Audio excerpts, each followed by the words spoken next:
Pine Hollow, Wyoming Territory, 1885. Nash Whitlock had ridden out early that morning to check sense line. He hadn't expected to find a wagon overturned in a dry creek bed instead. An old woman lay burning with fever inside it. A young woman knelt beside her, too exhausted to do anything but hold her mother's hand and wait for whatever came next.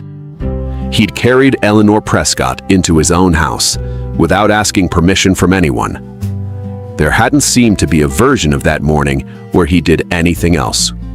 He'd spent the 4 days since kneeling beside her bed more often than he stood anywhere else on his own ranch, offering water when she could take it, cool cloths when the fever climbed, patient with sickness in a way that comes only from having sat with it before and knowing exactly how little a person could actually control once it took hold.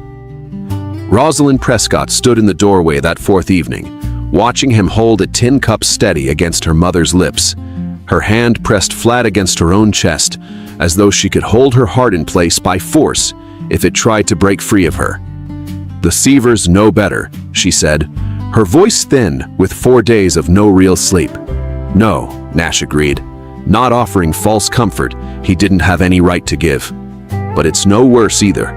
That's something, some days, when it's all a body's got to hold on to." Rosalind looked at this stranger kneeling beside her dying mother with a patience he owed neither of them.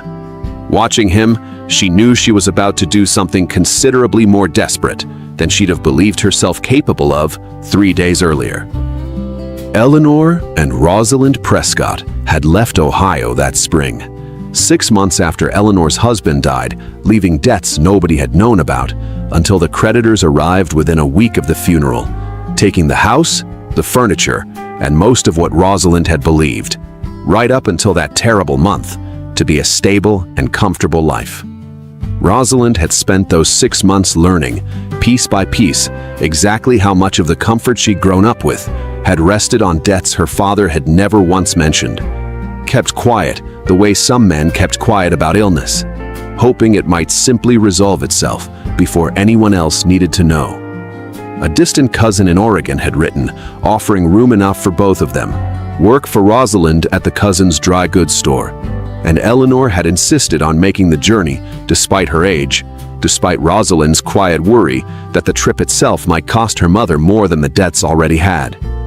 They'd traveled by rail as far as the money allowed, then by hired wagon the rest of the way west.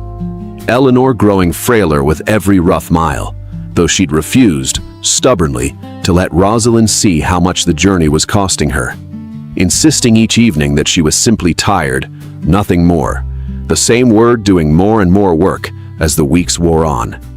The wagon axle had broken 3 miles outside Pine Hollow, pitching them into a dry creek bed hard enough to bruise them both and strand them overnight before Nash found them the following morning.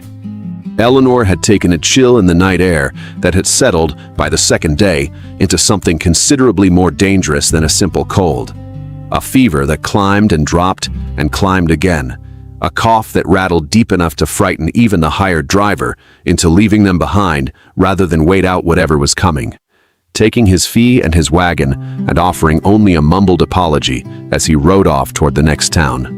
Rosalind had nobody left in the world who could reach them faster than the letters would travel. Not the cousin in Oregon, still weeks away by any road available. Not any family back in Ohio, since her father's death had scattered what little extended family they'd once claimed. She had exactly the money in her pocket, her mother's failing health, and a stranger's ranch house that had, for reasons she still didn't fully understand, simply opened its door to both of them without asking what she could offer in return. Nash Whitlock was 33, had run his modest spread alone for 6 years, and had not hesitated for even a moment before carrying a stranger's dying mother into his own house. Though he'd offered Rosalind no explanation for why, beyond the plain fact that leaving her in an overturned wagon hadn't struck him as any kind of real option. He didn't tell her that first day that he'd watched his own mother die of a fever much like Eleanor's when he was 14, in a house too far from any doctor to matter, his father working the fields and unable to reach town in time even if there'd been a doctor worth reaching. He remembered, with a clarity that had never once dulled across 19 years, the exact sound his mother's breathing had made in the final hours, and had recognized that same rattling breath in Eleanor's chest the moment he lifted her from the overturned wagon. A recognition that had settled the matter for him before he'd consciously decided anything at all. He didn't explain that he promised himself, kneeling beside his mother's bed at 14, with nothing useful to offer her but water and a cool cloth, that he would never again stand by uselessly while someone fought a fever alone, if there was anything at all within his power to do about it. He'd lost his father 3 years later to an accident with a spooked horse, and had run the ranch alone since he was 17. First, as a boy pretending to a competence he hadn't yet earned, and then, slowly, as an actual rancher who'd earned every bit of the respect Pine Hollow eventually extended him. He'd never married.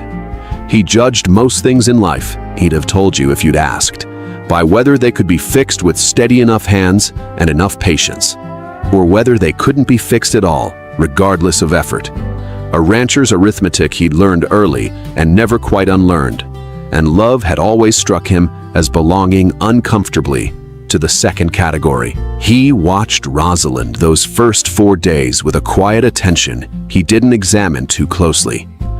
The steadiness she brought to nursing her mother despite her own exhaustion. The way she thanked him for every small kindness without once treating those kindnesses as though they were owed to her. He noticed, too, how she never once complained about the strangeness of the circumstance, the indignity of depending entirely on a stranger's charity, simply accepted what help was offered and worked to earn her keep the moment she was physically able to. He recognized something in her that he recognized in himself, though he couldn't yet have said exactly what. The fourth night was the worst of it. Eleanor's breathing had gone shallow and labored sometime after midnight, her fever climbing past anything it had reached before. And Rosalind sat beside her mother's bed with the stillness of someone too frightened to allow herself anything else. "She's not going to make it through the night, is she?" Rosalind said, not quite a question, her eyes fixed on her mother's labored breathing. "Don't know that," Nash said honestly. "Fevers like this can turn either direction without much warning. I've seen worse turn around by morning. I've also seen it go the other way." He met her eyes directly, refusing to offer comfort dressed up as certainty. "I won't lie to you about that. Wouldn't be any kindness in it, even if it felt kinder in the moment." Rosalind nodded, something in her composure cracking slightly at the honesty of it, though she didn't cry, not yet, holding herself together with the same stubbornness her mother had shown across the whole journey west. "If she doesn't make it," Rosalind said quietly, staring at her mother's fever-flushed face, her voice barely above a whisper, "I have nobody. No family closer than Oregon. No money to reach them even if I did. No home to go back to in Ohio. I don't know what a woman does out here entirely alone." Nash didn't answer that directly, understanding there was no honest answer that would comfort her, and instead simply refilled the basin of cool water and kept working through the night alongside her. The two of them trading turns at the bedside until the sky finally began to gray toward dawn, without Eleanor's condition improving or worsening any further, holding steady in the uncertain space between the two outcomes. This story's already found its way to places I never imagined when I sat down to write it. Brazil, Nigeria, India, the Philippines, corners of the world I'm only starting to learn the names of. If Rosalind, Eleanor, and Nash are keeping you good company tonight, a like tells me this kind of quiet story is still worth the time it takes to tell. Where are you tonight, listening to this one? I read every single comment, and I'm always glad to see how far these stories travel. Now, the fever finally breaks, and a decision Rosalind never expected to make of herself is about to change the shape of everyone's life at the Whitlock Ranch. She found him at the corral 3 days later, Eleanor's fever finally beginning to ease though the danger hadn't fully passed, and asked him, without any preamble she could manage after 3 sleepless days of terror, The question she'd been turning over since the night she told him she had nobody left in the world. Her hands were shaking again, though this time from nerves rather than exhaustion, and she'd rehearsed the words twice on the walk out from the house, without them coming out any less abruptly than they finally did. "Marry me," Rosalind said.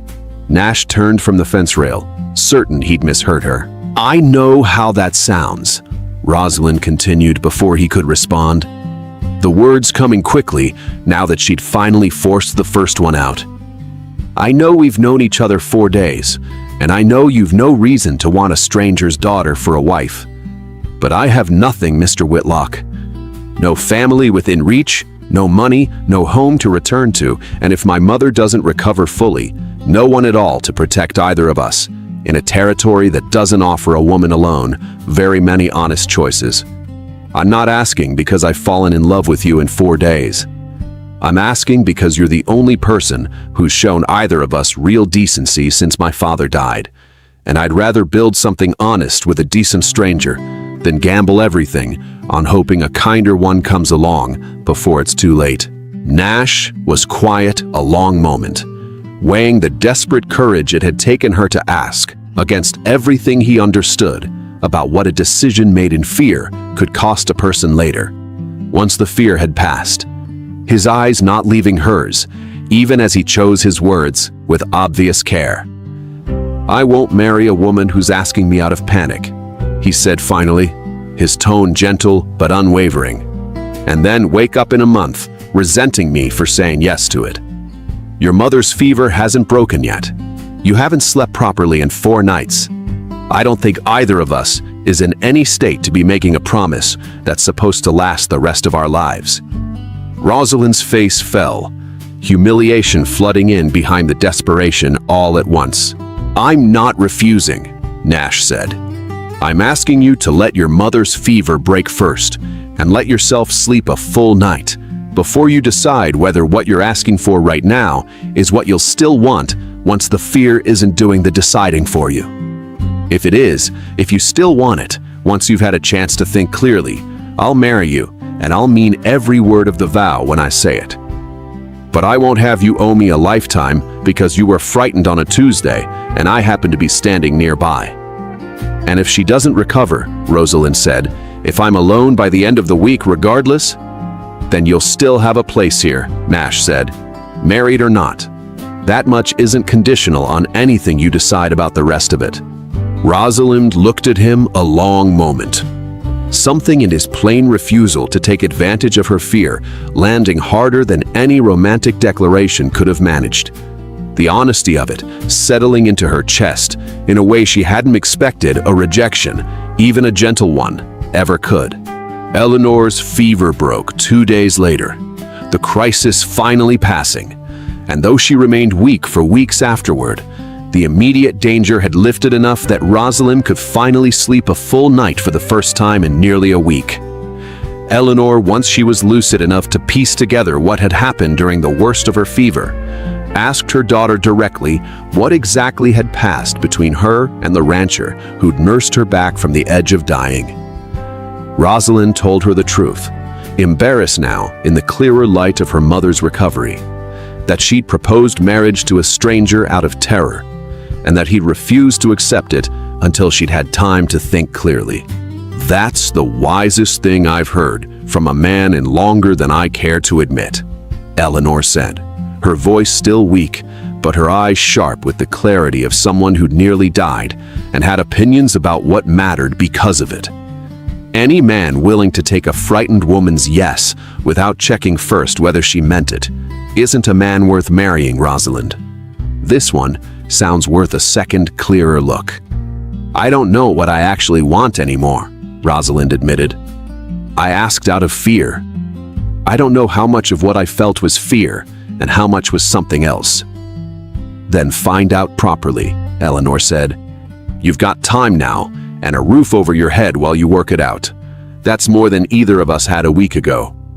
Rosalind and Eleanor stayed on at the Whitlock Ranch through Eleanor's slow recovery, Rosalind taking on housework in fair exchange for their board, and found herself, across the following weeks, watching Nash with considerably more attention than fear or gratitude alone could account for.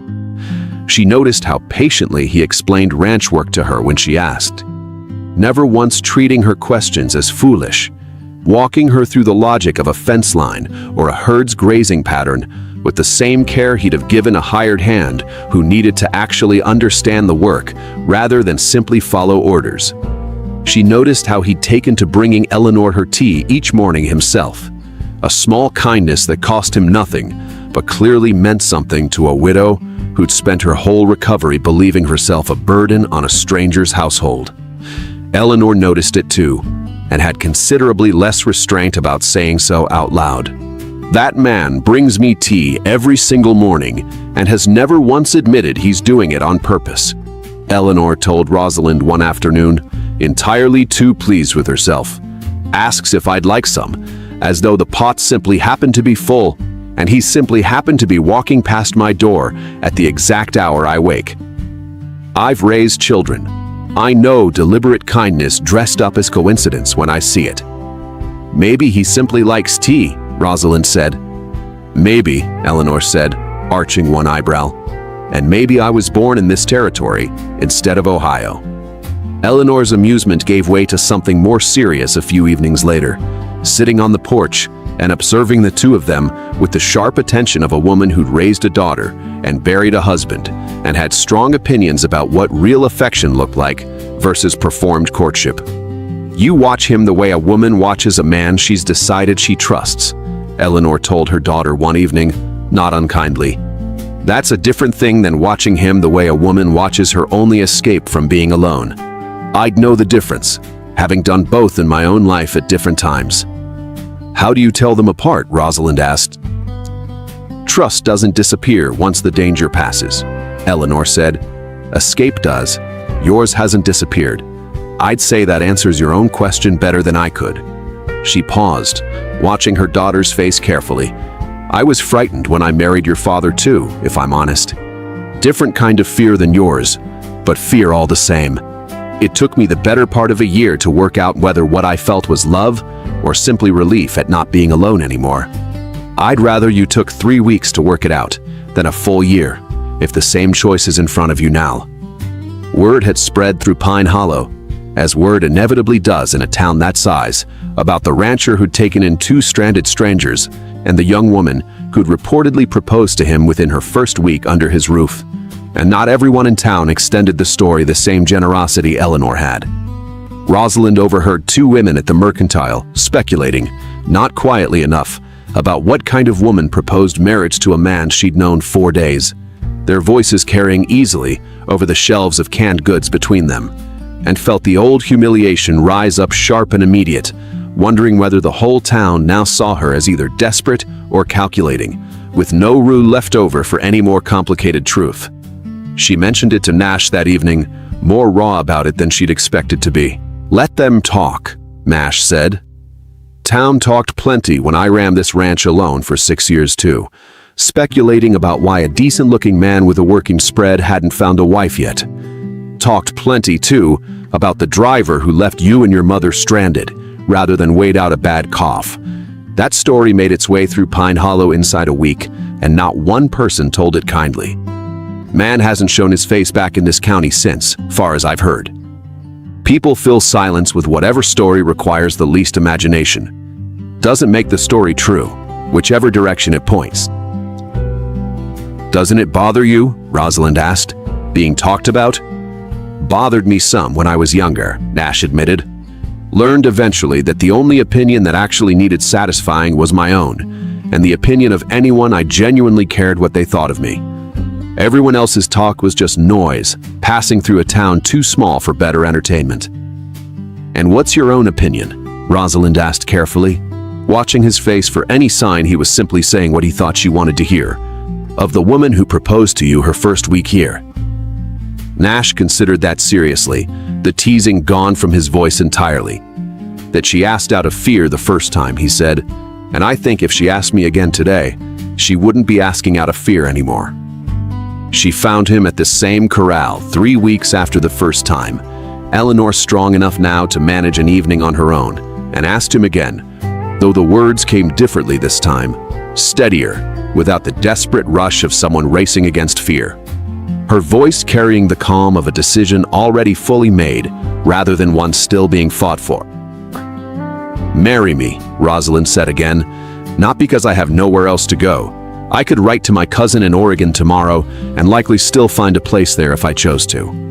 I'm asking because I've spent 3 weeks watching you bring my mother her tea every morning without ever once mentioning it, and because you refused my first proposal specifically to protect me from a mistake, and because I don't think I've ever in my life met a man who cared more about doing right by someone than about what that cost him personally.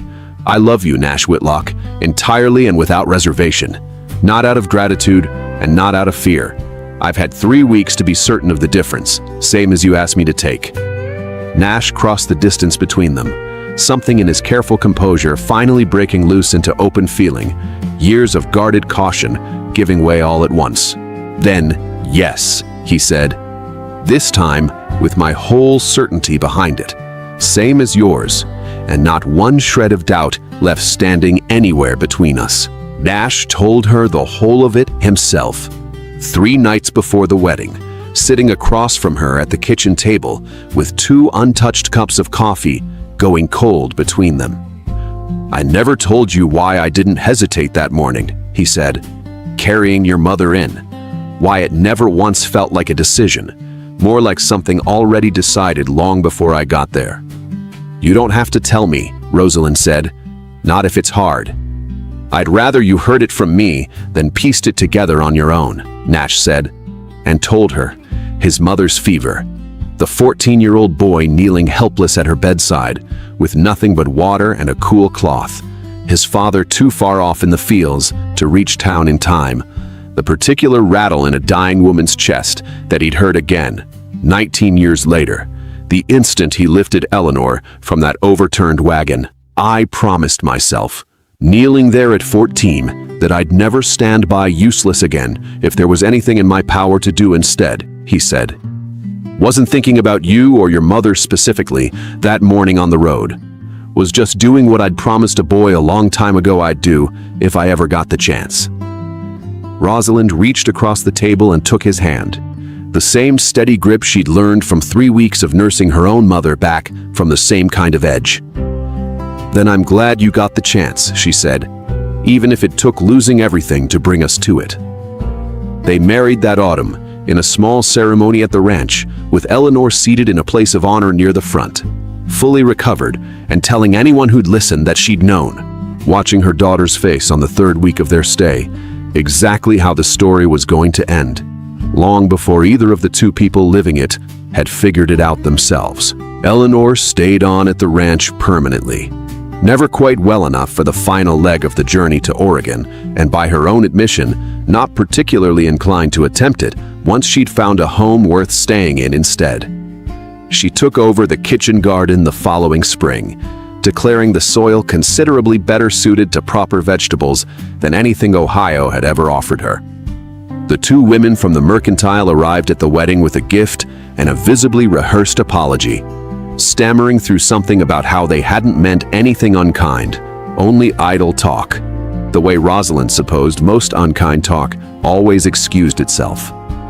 Eleanor accepted their gift with a gracious smile and told them once they'd retreated that she gave the apology itself about 4 days before Pine Hollow found something new to gossip about, which turned out to be almost exactly right. Rosalind kept the tin cup Nash had used to give her mother water that first fever-racked night, an ordinary object with nothing remarkable about it except what it had witnessed, and told her own daughter years later, when she was old enough to ask about it, that some of the most important promises a person ever makes are the ones spoken quietly over a sickbed by someone who never once stopped to calculate what helping might cost them. 2 proposals sit at the center of this story, spoken with nearly identical words 3 weeks apart. The first desperate and fear-driven, the second steady and certain. It would be easy to read the first proposal as simply wrong, and the second as simply right. But that isn't quite fair to Rosalind. Fear taught her something true, even if it wasn't yet the whole truth. It taught her to recognize decency when she saw it, even exhausted and terrified, even before she'd had the luxury of examining her own feelings clearly. What changed over those 3 weeks wasn't that she discovered Nash was worth loving. She'd sensed that from the first night, watching him kneel beside her mother's bed with a tin cup of water and no expectation of thanks. What changed was that she finally had room to trust her own instinct instead of simply acting on desperate necessity, and the space to discover that the instinct and the necessity had, all along, been pointing toward the very same man. Nash's refusal is the real hinge of this story. A man turning down exactly what he wanted because he wanted it honestly rather than out of someone else's panic. It would have cost him nothing in the moment to simply say yes to a frightened woman's offer. It cost him considerably more, in a quieter way, to say not yet and mean it, and trust that the waiting itself might be the very thing that made the eventual yes worth having. And Eleanor, recovering in a stranger's house, with nothing left of her old life but her daughter and a single trunk of belongings, still found the clarity to tell her own child the difference between trust and escape. A distinction most of us spend a lifetime failing to draw clearly, let alone from a sickbed, 3 days after nearly dying of it ourselves. Thank you for spending part of your evening here with us. Until the next one finds you, keep riding.